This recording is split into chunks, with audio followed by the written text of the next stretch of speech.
What's up, guys? Thanks as always for supporting the show. It would mean a lot to me if you would take a second to scroll down and hit that subscribe button so you don't miss any more of our videos.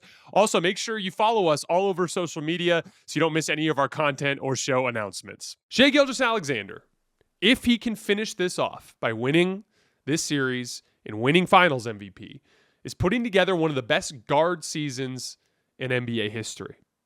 Even if you want to take that guard part and set it aside, to win at least 68 games, to make the All-Star team, to win the scoring title, to make first-team All-NBA, to win MVP of the league, and to tie it off with the Finals MVP, he would be just the second player in NBA history to accomplish all of those things in a single season, with just Michael Jordan in 1996 being the other one. Now, there's always a natural pushback to this sort of thing. And I totally understand it. It's just human nature. We start talking about it, it's like, holy shit, this is one of the best seasons in NBA history. And then we all immediately want to start bringing other guys up. And I totally get that. It was like that. I mean, I'm a LeBron fan. It was like that with LeBron. I remember it was like, oh my God, he just won his second title, and the jump shots he was hitting against the Spurs in Game 7 and just the way he played down the stretch of Game 6. And everyone's like, is this the greatest basketball player ever? And what did we see? We saw this like natural pushback from everybody as it became like, no, make him earn it. Michael Jordan did this, Kobe Bryant did that. And it just becomes part of that like natural pushback. I understand that. That's part of the deal, but that doesn't mean we can't acknowledge what we're seeing in the moment. Shai has an extremely talented roster this year. He has one of the more talented rosters in recent NBA history. This would not be as difficult as some other championships that other stars have won. That goes without saying. But over the course of his career, those circumstances will shift. I don't think any player in NBA history has had a more talented roster than Steph Curry did in 2017. But he had another opportunity in 2022, to demonstrate that he was capable of leading a championship team that had less talent, that was actually operating at a talent deficit in the NBA Finals. And so over the course of Shai's career, we'll see more of those challenges that arise. Maybe as this Oklahoma City roster gets more expensive. Maybe if he forces his way out to some other team, hoping for greener pastures one day, he ends up on a more limited team that's maybe too star-laden and doesn't have the necessary depth. There's so many different ways that Shai's career can go. And this is just one part of the story. And yeah, like if he wins the Finals this year and has this incredible season put together, but over the course of the rest of his career is underwhelming, then he's not going to be remembered with MJ. And he's not going to be remembered with Steph and LeBron and Kobe and the greatest guards that have played this league. It's all about sustaining, and it's all about putting all of those feathers in the cap of your story. I talked about this with Steph just a minute ago. Like if Steph only won the 2 Kevin Durant titles, probably gets remembered differently, but he didn't. He won 2 others, right? LeBron, same thing.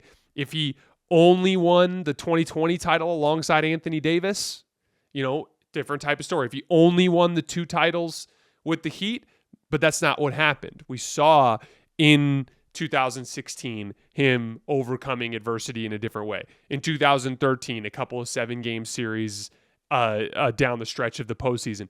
That 2020 title, clearly his easiest one. It's not the one everyone goes and tells the story about when they're talking about how great LeBron James is. But in the journey of being a basketball player, there are going to be years when things kind of pan out for you and it goes easier than you're expecting. There are going to be years when things don't go your way and you face more adversity and you have to dig deeper and you have to reach a different level as a player. In this season, things have gone pretty smoothly for Oklahoma City. But even in that context, Shai has had one of the greatest seasons in NBA history, and he deserves credit for it, based solely on the fact that no one's ever done it other than Michael Jordan in 1996. And it would be an excellent first feather in his cap. No one's going to put him as the second or third best player of all time unless he sustains this for the better part of the next decade. But this is the first step in that direction, and it's been an incredibly impressive season from Shai Gilgeous-Alexander, obviously pending him finishing the deal. Number 4, is Oklahoma City an all-time great team? Now, as I've said multiple times, You do not earn that status, at least not in my book, unless you win multiple championships. For all the reasons that I just said. Circumstances change. It's like Boston this year. Boston this year, have a couple guys get injured, don't play as well as they typically do, right? Porzingis is dealing with an illness. Jaylen Brown's knee isn't quite where it used to be. And you run into a tough matchup, what we didn't think would be a tough matchup, but what ended up being a tough matchup in the second round. And all of a sudden, things were a little tighter. All of a sudden, we had some close games. We didn't have to see Tatum and Brown make super surgical clutch time decisions last year in the postseason in high-stakes situations. This year, we did. They didn't do the job. New York actually beat them, right? It is through multiple seasons that we see teams overcome adversity. It is through multiple seasons that teams can attain that status of being an all-time great team in NBA history. But in this single season, would we consider this to be an all-time great single season in NBA history? Well, they right now are 80-18. If they won this series in 5 games, let's call it, they'd be 84-19. In that particular case, that puts them pretty far up the list in terms of best records in single seasons. This postseason run has been pretty impressive for them. We talked about the Western Conference being an absolute bloodbath, and it was. They were the one team who got a favorable first-round matchup. They earned it by winning all of the regular season games that they did. I thought there were 7 good Western Conference playoff teams, and obviously Oklahoma City got to play the 8th.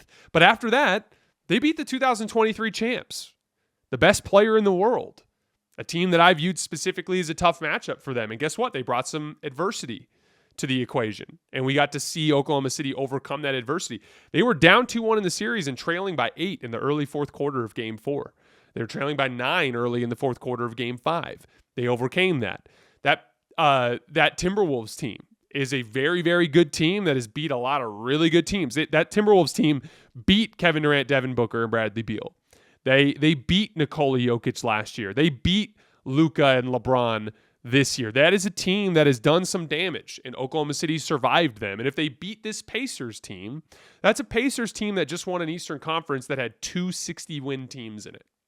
So, Jackson and I were having some fun before the show. We were trying to figure out how we would rank the top 5 teams since 2010. So I'm calling that like kind of the end of that era when Kobe won his last title in 2010. So I'm going from the 2011 Mavs all the way through to this theoretical 2025 championship Oklahoma City team. If they were to win, where would they rank? I thought the 2017 Warriors were the obvious number 1. That is the most talented roster ever assembled in the history of the NBA. I don't think it's particularly close. They had the second and third best players in the league playing on the same team. They had Klay Thompson, who at the time was one of the highest level starters in the league, an elite defensive player, the second best shooter to ever play the game. That was a phase of his career as well when he was really starting to come together as a more consistent playoff performer. Klay Thompson was ridiculous. Draymond Green, the best defensive player of our era. Andre Iguodala, one of the most gifted role players of our era. The 2017 Warriors clear the field, in my opinion. I think they're the greatest basketball team ever assembled, even counting the 90s Bulls, even counting the 80s Celtics and Lakers. I don't think anyone's come close. I just think they're far and away the best team in NBA history. Simple way to put it, they were in that bloodbath of a Western Conference, and they literally swept them. They swept the entire West. They won 15 straight playoff games before the Cavs finally were able to beat them once in a game in Cleveland in Game 4 of that NBA Finals run. The 2017 Warriors clear the field. I think there's actually a gap between them and everyone else. Number 2 for me, the 2025 Thunder would land right there. 68 wins, beating the types of teams they would beat on the way. To me, that clears the other teams that are on this list. Where it gets interesting is starting to talk about those teams. Number 3 for me was the 2013 Heat. They won 66 games. They were a defending champ, which is another layer to add to this as well. And beating that San Antonio Spurs, they have a back-to-back 7-game series in the playoff run. They beat that Indiana Pacers team in 7 in the conference finals, and then they beat that San Antonio Spurs team in 7 in the NBA finals. That San Antonio Spurs team is also on this list as the 2014 Spurs. I have them at number 4. They beat Dirk's Mavs in the first round. They beat Kevin Durant's Thunder in the conference finals, and they beat LeBron and Dwayne Wade in the Miami Heat in the NBA finals. Not as successful of a regular season. I think they only won 62 games, but a more impressive playoff run. So I put them on that list. And then the 5th best team since 2011, the 2024 Celtics.